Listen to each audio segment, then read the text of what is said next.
चुनाव हो और कहीं हिंसा झड़प की खबर ना आए, ऐसा हो नहीं सकता है। आज दो राज्यों तमिलनाडु और पश्चिम बंगाल में चुनाव है। तमिलनाडु में एक ही फेज में सभी सीटों पर वोटिंग जारी है, तो वहीं पश्चिम बंगाल में दो फेज में वोटिंग है। आज पहले चरण के लिए पश्चिम बंगाल में 152 सीटों पर वोट डाले जा रहे हैं। चुनावी मैदान में 1478 उम्मीदवार अपनी किस्मत आजमा रहे हैं। जहां कई उम्मीदवार मैदान में हैं, जहां आम जनता से बार बार अपील भारी मतों में मतदान करने की जा रही है, जहां अपील शांति बनाए रखने की जा रही है। वहीं इसी बीच पश्चिम बंगाल में कई हिंसक घटनाएं सामने आई हैं। कई घटनाएं झड़प से जुड़ी हुई हैं, तो कई घटनाएं बमबारी से जुड़ी हुई हैं, तो कई घटनाएं ईवीएम खराब होने की स्थिति से जुड़ी हुई हैं। जहां पश्चिम बंगाल में वोटिंग शुरू होने के कुछ घंटों बाद ही हिंसा का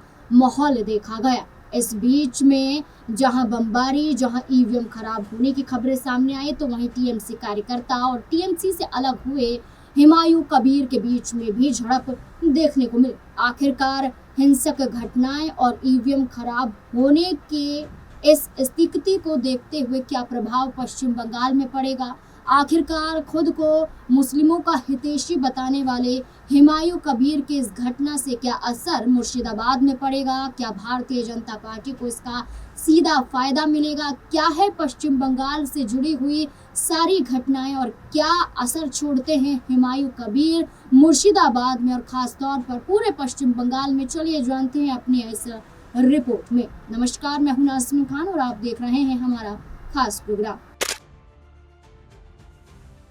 पश्चिम बंगाल विधानसभा चुनाव 2026 के पहले चरण के दौरान मुर्शिदाबाद जिले के नौदा इलाके में हिंसा की घटना सामने आई। रिपोर्ट के मुताबिक अज्ञात लोगों ने क्रूड यानी कि देसी बम फेंके, जिससे कई लोग घायल हो गए। घटना के बाद इलाके में अफरा तफरी मच गई और लोगों में दहशत का माहौल बन गया। घायल लोगों को तुरंत नजदीकी अस्पताल में भर्ती कराया गया। हालांकि घायलों की सटीक संख्या और उनकी स्थिति को लेकर अभी तक कोई आधिकारिक बयान सामने नहीं आया है। जिन लोगों ने इस घटना को आंखों से देखा, उनका कहना है कि घटना उस समय हुई जब बड़ी संख्या में लोग मतदान केंद्र के पास मौजूद थे। अचानक हुई इस घटना के बाद मतदाताओं और स्थानीय निवासियों में दहशत फैल गई है। जहां लोग भारी संख्या में मतदान करने पहुंचे थे, वहां संख्या लोगों की कम हो गई है। इस बीच सूचना मिलते ही पुलिस और सुरक्षा बल भी मौके पर पहुंच गए थे और पूरे इलाके का घेराव कर दिया गया था। हालात को काबू करने के लिए अतिरिक्त बलों की तैनाती भी कर दी गई है। अधिकारियों के मुताबिक हमले में शामिल लोगों की पहचान तो नहीं हुई है, लेकिन तलाशी अभियान अभी भी जारी है। चुनाव के बीच हुई इस घटना को लेकर ये कहा जा रहा है प्रशासन द्वारा कि लोग शांति बनाए रखें और अधिक से अधिक मतदान करने पहुंचे।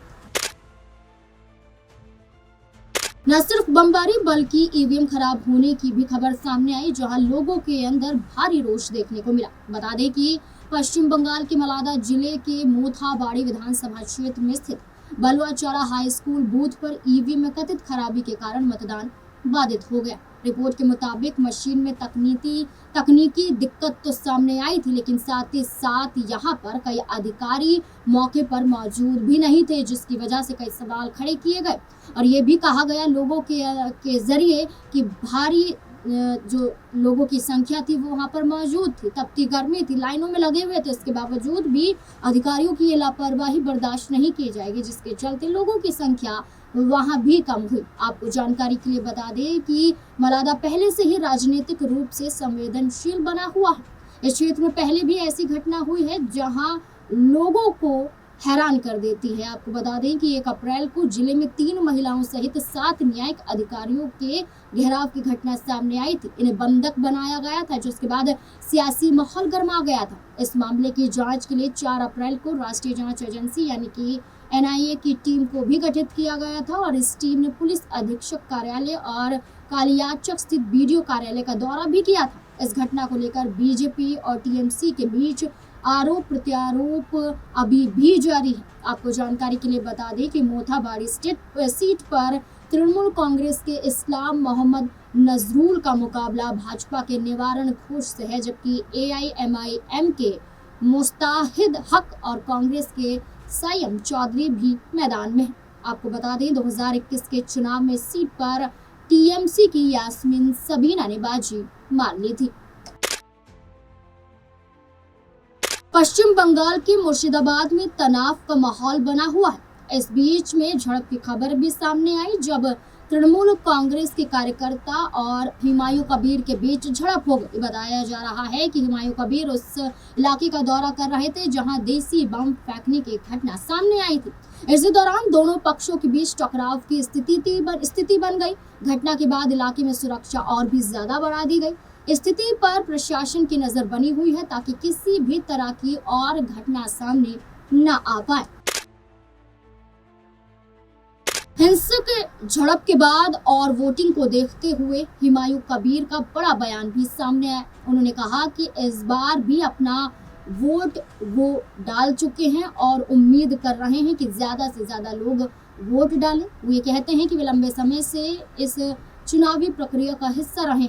उनका कहना है भावुक अंदाज में कि 1982 से चुनाव में भाग लेते हुए वो आ रहे हैं, लेकिन ये पहला मौका है जब वे अपनी पार्टी के तहत यानी कि आम जनता यूनियन पार्टी के जरिए चुनावी मैदान में है।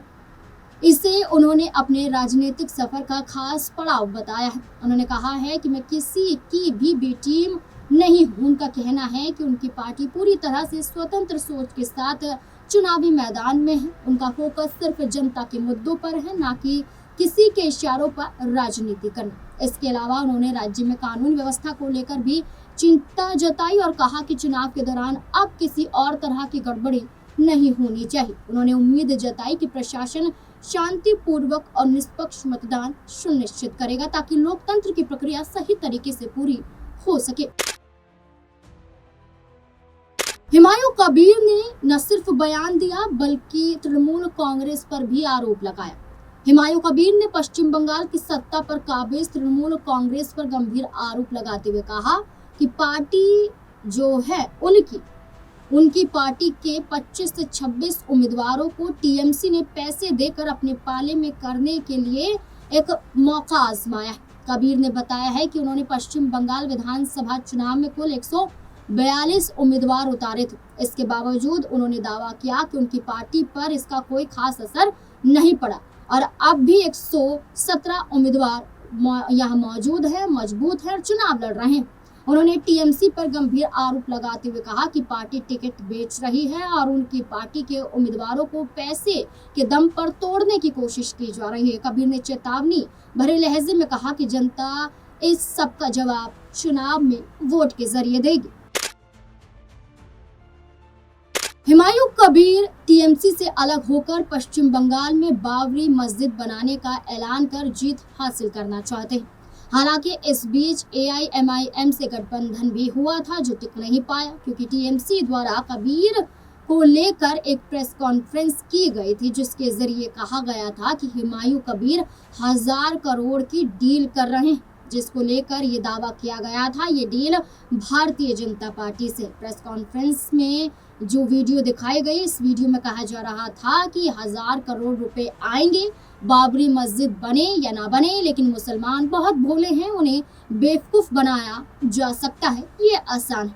हालांकि इस वीडियो पर हुमायूं कबीर का बयान भी सामने आया, जिन्होंने कहा खुलकर कि ये नफरत फैलाने के लिए वीडियो बनाई गई है। ये वीडियो उनके जरिए पोस्ट या उनके जरिए जो वीडियो में दिखाया जा रहा है वो सख्त में नहीं हुई, ये फर्जी वीडियो है, इसको दरकिनार करते हुए नजर आए। लेकिन देखने वाली बात है कि इसका असर वोटिंग के दौरान कितना पड़ेगा और पड़ेगा तो क्या हुमायूं कबीर का टीएमसी से अलग होना क्या उन्हें ही नुकसान पहुंचाएगा।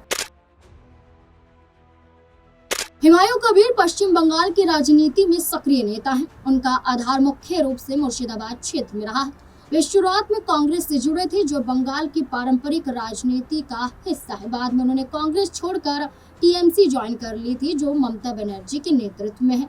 आपको बता दें कि टीएमसी में आने के बाद उनकी राजनीतिक पहचान और भी ज्यादा मजबूत हो गई थी। हुमायूं कबीर 2 बार के विधायक हैं। वे पश्चिम बंगाल विधानसभा चुनाव में टीएमसी के टिकट पर चुनाव लड़े थे। मुर्शिदाबाद की सीट से विधायक भी बने। इससे पहले वे भरतपुर से विधायक रहे थे। स्थानीय स्तर पर उनका प्रभाव खासकर मुस्लिम वोट बैंक पर देखा जाता है। जिन्होंने 2021 में टीएमसी के टिकट पर जीत हासिल की थी। टीएमसी द्वारा निलंबित किए जाने के बाद उन्होंने 2025 के अंत में अपनी नई पार्टी जनता यूनियन पार्टी बनाने और 2026 में बाबरी मस्जिद के निर्माण जैसे मुद्दों पर चुनाव लड़ने की घोषणा की थी, लेकिन असर कितना पड़ेगा देखना होगा।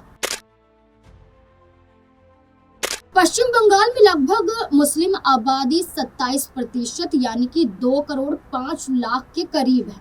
लेकिन बंगाल की एक पार्ट को लेकर बात की जाए, बंगाल के एक पार्ट को लेकर सिर्फ मुर्शिदाबाद की बात करें तो यहाँ मुस्लिम आबादी लगभग 67 से ज्यादा नजर आती है। यानी कि यहाँ जो इलाका है, जो क्षेत्र है, जो जिला है, ये मुस्लिम बहुल्य माना जाता है। हुमायूं कबीर का इस क्षेत्र पर अच्छा खासा प्रभाव है। देखना होगा कि ममता बनर्जी की पार्टी यहाँ पुरानी पहचान बचा पाती है या फिर हुमायूं कबीर बाजी मार जाते हैं। इस पूरे मुद्दे को लेकर आपको क्या लगता है? हुमायूं कबीर की भूमिका को लेकर आपको क्या लगता है? और ममता बनर्जी क्या फिर से रिपीट हो पाएंगी? क्या उनकी पार्टी फिर से सत्ता में आ पाएगी? क्या कहना है आपका? इस पूरे मुद्दे को लेकर अपनी राय कमेंट सेक्शन में जरूर दें।